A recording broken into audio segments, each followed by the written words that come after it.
Small squad. Leave these at home.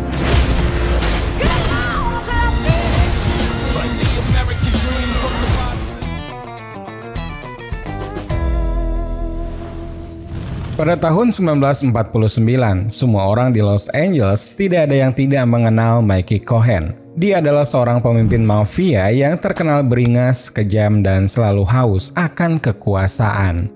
Di masa itu, dialah penguasa Los Angeles dan tidak ada satupun penegak hukum yang berani mengusik bisnisnya. Kekuasaannya mulai terganggu setelah muncul seorang polisi sekaligus mantan tentara ahli taktik gerilya bernama John O'Mara. Dengan pengalamannya selama di militer, John membentuk sebuah skuad yang fokusnya menghancurkan seluruh bisnis yang dijalankan oleh Mickey. Mikey Cohen adalah mantan petinju yang awalnya menjadi tangan kanan mafia Italia. Kemudian pada tahun 1949, dia membangun kerajaan mafianya sendiri di Los Angeles. Sebagian besar para petinggi pemerintahan dan penegak hukum di Los Angeles disuap oleh Mickey, sehingga bisnis haram apapun yang dia jalankan selalu berjalan mulus. Sifatnya yang haus akan kekuasaan membuat Mikey tak segan untuk membunuh siapapun yang berani mengusik bisnisnya. Seperti contohnya Tommy Russo, dia adalah orang kepercayaan mafia penguasa Chicago yang datang menemui Mickey untuk menawarkan kerjasama namun malah berakhir dibunuh dengan kejam.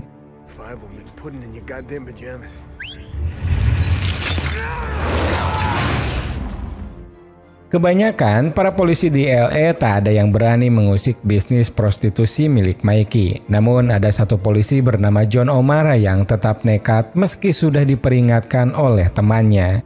John membuntuti anak buah Mickey yang sedang menipu perempuan muda dengan iming-iming menjadi model. Melihat perempuan itu dibawa ke rumah pelacuran, John nekat masuk dan menghajar beberapa penjaga lalu menggagalkan 3 anak buah Mikey yang berusaha memperkosa perempuan itu. Screen test appeared now.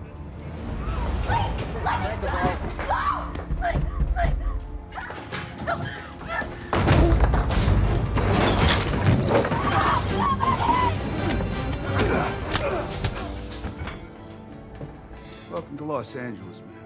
Bukannya diberi pujian sesampainya di kantor polisi, John malah dimarahi atasannya dengan alasan John melakukan penangkapan tanpa surat izin. Di saat itu juga, John diberi surat dari Hakim Carter yang menyatakan bahwa 3 orang yang ditangkap harus segera dibebaskan. Di kantor polisi tempat John bekerja, ada satu lagi polisi bernama Jerry Waters yang sama seperti John pernah bertugas di militer. Jerry menyarankan agar John tak perlu memikirkan kejahatan yang dilakukan oleh Mickey karena akan percuma saja jaringannya sudah terlalu besar dan sangat sulit untuk dihancurkan. Malamnya, John dimarahi oleh Connie, yaitu istrinya, karena pulang dengan kondisi babak belur sedangkan John pernah berjanji tidak akan pernah membuat masalah.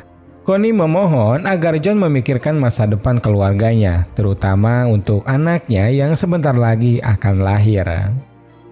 Di saat yang bersamaan, Mikey menemui 3 orang yang tadi siang ditangkap oleh John. Mikey sangat marah karena ketiganya membiarkan John masuk ke rumah pelacuran dan membebaskan para perempuan yang sudah susah payah Mikey dapatkan dari kampung-kampung. Sebagai balasan, ketiganya pun dimasukkan ke dalam ruangan lift. Lalu Mikey membakar seluruh gedung untuk mendapatkan asuransi.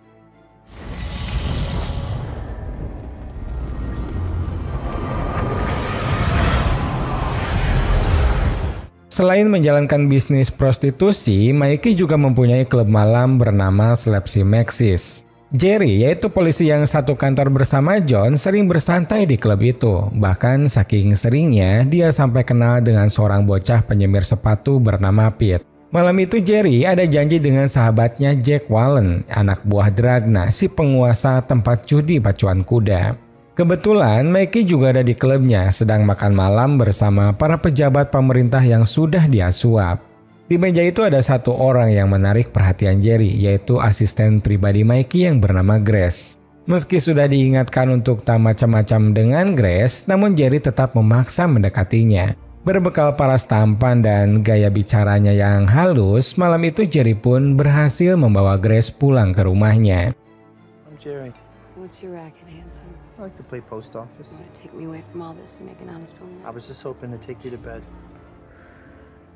2 hari kemudian, John dipanggil oleh Kepala Kepolisian Los Angeles. Parker adalah salah satu dari sedikit polisi yang menolak disuap. Selama ini, Parker sudah berusaha menghentikan Mikey, namun karena koneksinya sangat banyak, dia selalu lolos ditambah sangat sulit juga untuk mencari orang yang mau bersaksi. Parker mengetahui kalau John mantan tentara yang sangat ahli dalam taktik gerilya. Parker ingin John membuat tim khusus yang misi utamanya menghancurkan semua bisnis Mikey yang ada di Los Angeles. Misi ini harus dirahasiakan dan tidak ada sangkut pautnya dengan institusi. Dengan kata lain, kalau sampai terjadi sesuatu, maka kepolisian tidak akan bertanggung jawab. Setelah itu John mulai mengumpulkan anggota dan orang pertama yang diajak adalah Jerry. Namun sayangnya Jerry menolak karena merasa apa yang akan dilakukan John takkan merubah apapun. Putting your squad together. I'm just in the middle of a very important case, so Well, good luck. I'm not gonna change anything around here, Sarge. Orang kedua adalah Coleman, yaitu seorang polisi yang dikenal suka membantah dan sering melakukan kekerasan terhadap orang yang ditangkapnya. Coleman punya keinginan untuk memberantas peredaran heroin, dan ketika John mengajaknya untuk memberantas langsung ke sumbernya, Coleman pun dengan senang hati mau bergabung. If I took you upriver, plug it up right at the source.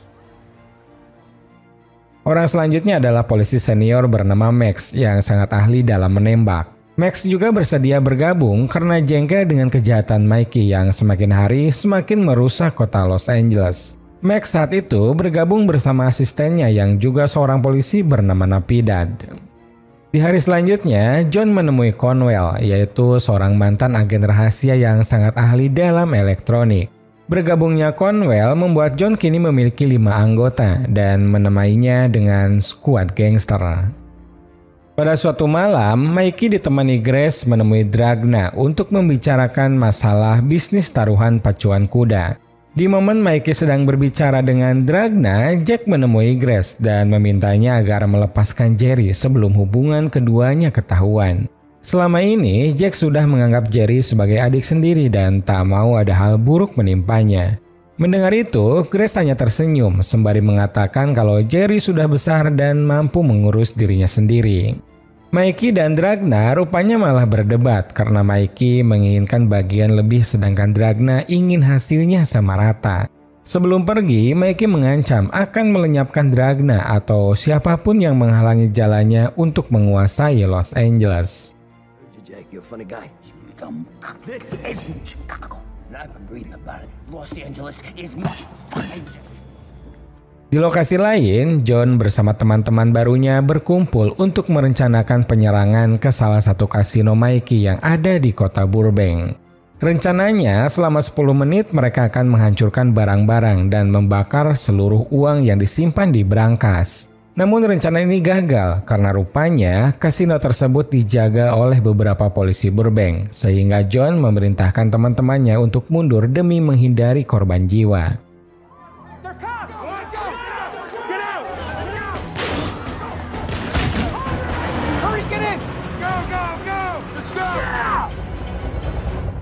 Karena mogok dan tertinggal, akhirnya John dan Coleman ditangkap lalu dibawa ke kantor polisi Burbank. Beberapa jam kemudian, Jerry bertemu dengan Pete, si bocah tukang semir yang sering nongkrong di depan klub milik Mikey. Dari Pete, Jerry mengetahui kalau Mikey sedang merencanakan penyerangan kepada Dragna. Tak lama kemudian, Jerry melihat Dragna, kemudian disusul oleh anak buah Mikey dari seberang jalan yang langsung menembaki Dragna secara membabi buta. Go, alright, go now.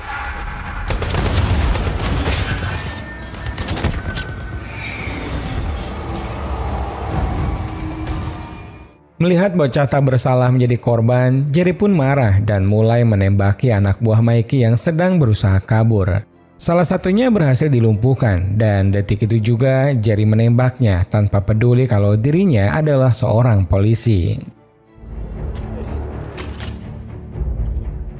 You're a cop. Not anymore. Setelah itu, Jerry yang masih emosi masuk ke dalam klub dan berniat menembak Mikey yang saat itu sedang berdansa bersama Grace. Untung saja Jack menghadangnya, lalu menarik Jerry ke toilet untuk ditenangkan. Dari Jack, Jerry akhirnya tahu kalau penyerangan tadi terjadi karena Mickey mengira pelaku penyerangan kasino Burbank adalah ulah Dragna, padahal aslinya entah siapa. Di sini Jerry langsung yakin kalau itu pasti ulah John dan teman-temannya. Jerry pun langsung berangkat ke kantor polisi Burbank karena menurut informasi Jack, 2 pelaku penyerangan ditahan di sana dan sedang menunggu jemputan dari anak buah Mikey. Setibanya di kantor polisi Burbank, Jerry mengaku sebagai suruhan Mikey yang akan menjemput pelaku penyerangan. Untungnya, polisi penjaga itu tak curiga. Namun, apesnya saat Jerry akan mengeluarkan John, tiba-tiba orang suruhan Mikey yang asli datang ke sana. Yeah, we're here to pick up some garbage.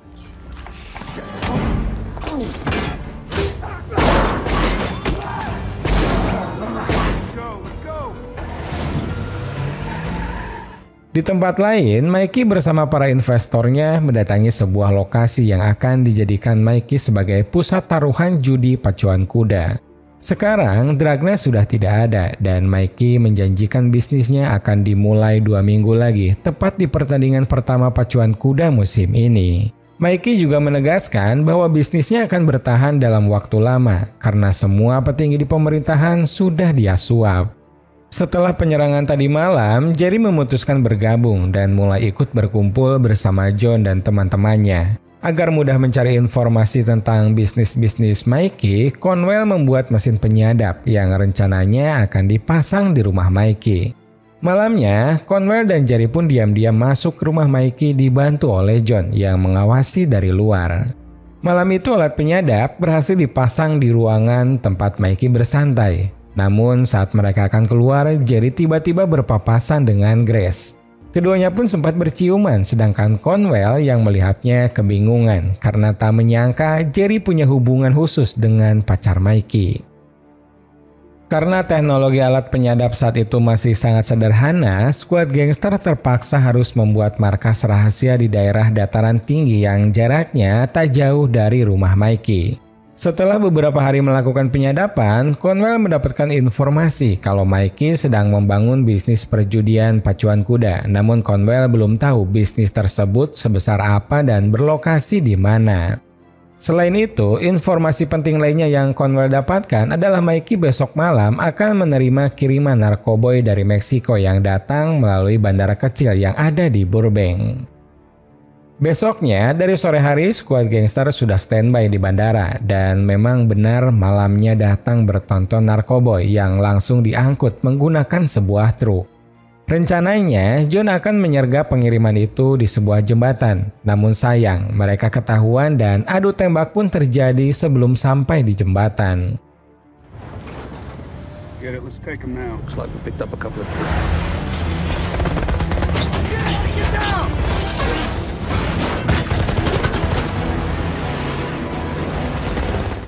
Senapan semi-otomatis yang dimiliki anak buah Mikey membuat skuad gangster kesulitan melawan. Ditambah lagi, salah satu mobil terus melemparkan granat ke arah mobil yang dikendarai oleh John.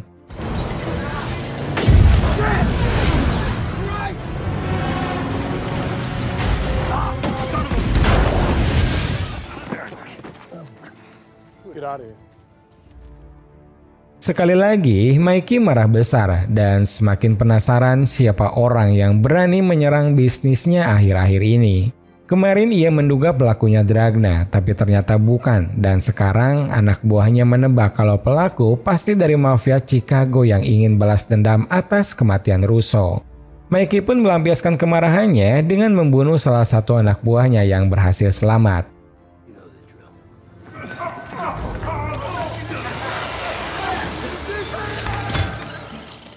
Satu minggu kemudian, saat skuad gangster berkumpul di rumah John, Parker datang untuk mengucapkan selamat atas keberhasilan John dan teman-temannya yang telah membuat Mikey kehilangan beberapa bisnisnya.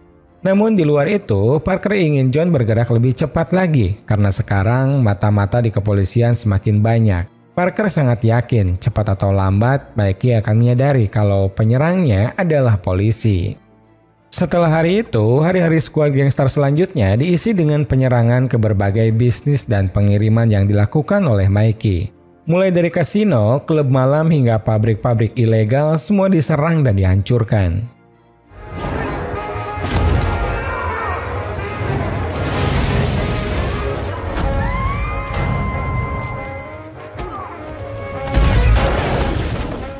Kondisi ini tentu saja membuat Mikey semakin jengkel. Dia meminta anak buahnya untuk segera mencari dan membunuh pelakunya. Mikey tak ingin kalau mereka sampai merusak dan menghancurkan bisnis taruhan pacuan kuda yang baru saja berjalan beberapa hari ini. Di momen inilah, skuad gangster mendapatkan kembali tambahan informasi kalau Mikey sedang membangun jaringan telegraf yang menghubungkan Chicago dengan Los Angeles. Jaringan telegraf ini akan menjadi layanan pusat taruhan pacuan kuda yang kemungkinan besar nantinya menyebar ke seluruh Amerika bagian barat. Kalau sampai itu terjadi, maka Mikey akan semakin kaya dan semakin banyak juga pejabat yang dia suap.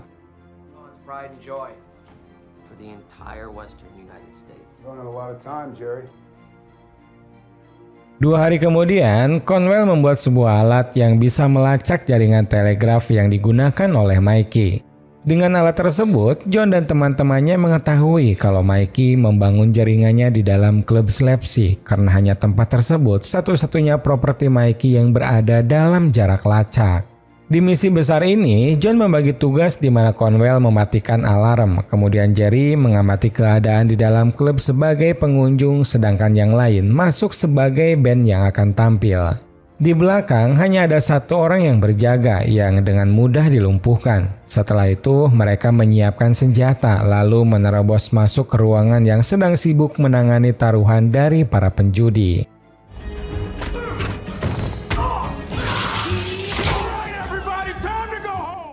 Setelah semua penjaga dilumpuhkan, skuad gangster mengusir seluruh pekerja, lalu merusak seluruh alat-alat yang ada di sana. Di ruangan brankas, John dan Jerry membakar tumpukan uang senilai jutaan dolar. Setelah itu, mereka juga mengacaukan klub dan mengusir seluruh pengunjung.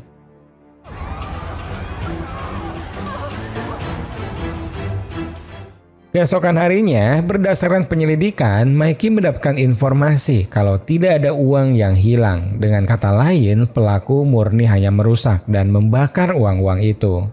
Di sini Mikey menjadi yakin kalau penyerangnya adalah polisi dan pasti Parker dalangnya karena hanya dia satu-satunya polisi di Los Angeles yang tak mau disuap. Mikey pun mulai marah-marah. Dia yakin ada pengkhianat di sekitarnya atau mungkin ada alat penyadap yang dipasang di rumahnya.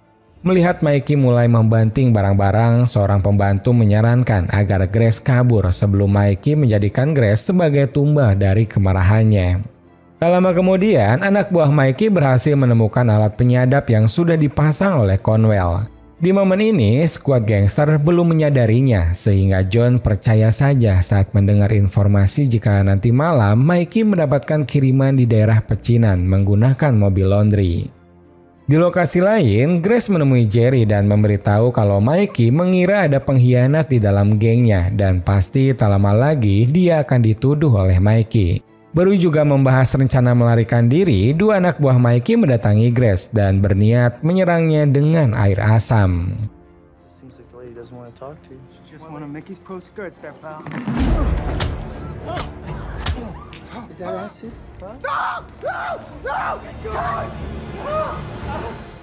Sementara itu, skuad gangster sudah bersiaga dan berpencar di pasar malam di area pecinan.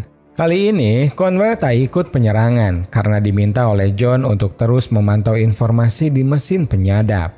Di saat yang bersamaan, Jerry mendatangi rumah Jack dan meminta sahabatnya itu untuk menjaga dan membawa Grace keluar kota. Get Gracie out of town tonight. I can do that. Thank you. Di pecinan, John membuntuti salah satu anak buah Mikey yang dia kenal, sedangkan teman-temannya yang lain berjaga di beberapa sudut untuk mengawasi jika ada sesuatu yang mencurigakan. Tak lama kemudian guys, datang sebuah truk hitam, namun John tak menyadari kalau mobil itu sengaja disiapkan untuk diledakkan. Tak lama kemudian, ledakan pun terjadi sesaat sebelum Jerry memperingatkan.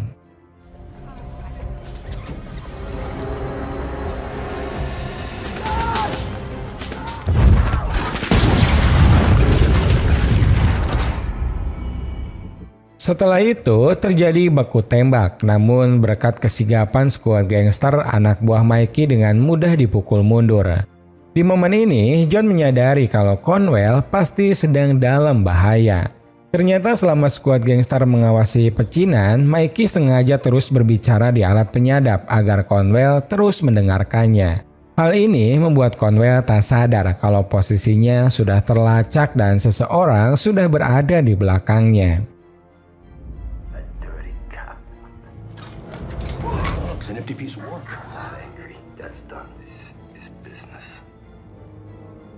Di tempat lain, Mikey datang menemui Jack yang sudah yakin kalau Grace ada di sana. Jack berusaha melawan anak buah Mikey, namun ia tak selamat setelah Mikey mengeluarkan pistolnya dan menembak Jack beberapa kali.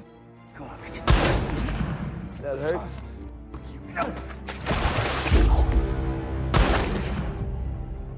Di malam yang sama, rupanya rumah John juga diserang, dan karena serangan itu, Connie yang panik pun terpaksa melahirkan di bak mandi. Beruntung, keduanya selamat karena anak buah Mikey hanya menyerang dari luar. Tak lama setelah itu, datang Jerry dan bercerita kepada John kalau kemungkinan besar Grace juga tak selamat. Namun beberapa menit kemudian, tiba-tiba Grace datang. Dia mengatakan melihat langsung Mikey menembak Jack dan bersedia menjadi saksi kalau sampai nanti Mikey tertangkap. Besoknya, John dipanggil oleh Parker dan dijelaskan kalau skuad gangster harus dibubarkan karena Parker sebentar lagi akan dipindah tugaskan. Parker juga menyesal telah membuat John terlibat dalam semua ini karena tak lama lagi John dan teman-temannya yang lain akan dipecat dari kepolisian. Sebelum hal itu terjadi, John bersama Jerry mendatangi kantor Hakim Carter untuk meminta pengesahan surat penangkapan Mikey. Carter awalnya menolak, namun Jerry mengancam akan membongkar kelakuan Carter yang selalu disuap wanita penghibur oleh Mikey. Carter pun akhirnya mau, lalu John dan Mikey segera menemui teman-temannya yang lain. John mengatakan langkah ini mungkin adalah usaha terakhir mereka untuk bisa mengalahkan Mikey, karena besok atau lusa mereka semua takkan lagi mempunyai wewenang untuk bisa melakukan penangkapan. Setelah semuanya setuju, mereka pun langsung berangkat ke salah satu hotel yang dijaga ketat oleh banyak anak buah Mikey. Secara terang-terangan, John mengumumkan agar Mikey segera menyerahkan diri. Namun karena tak ada jawaban, John pun langsung memerintahkan teman-temannya untuk memulai serangan.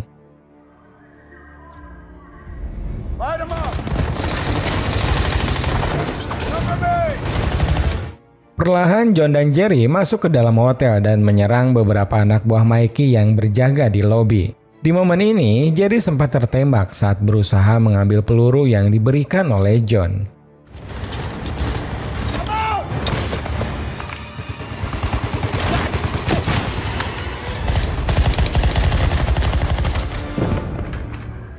Tak lama kemudian, Mikey muncul dikawal anak buahnya yang berusaha menyiapkan mobil untuk kabur. Mikey sempat memberi perlawanan langsung sebelum akhirnya dia keluar dan masuk ke dalam mobil.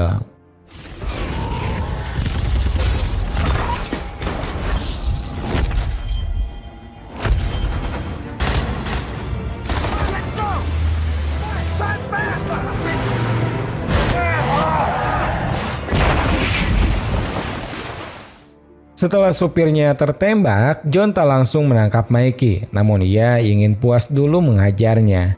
Awalnya, John cukup kesulitan karena Mikey dasarnya adalah seorang petinju yang sudah berpengalaman berhadapan 1 lawan 1. Namun karena John terus memberi serangan, lambat laun Mikey akhirnya berhasil dikalahkan, sampai akhirnya dia tak lagi bisa berdiri.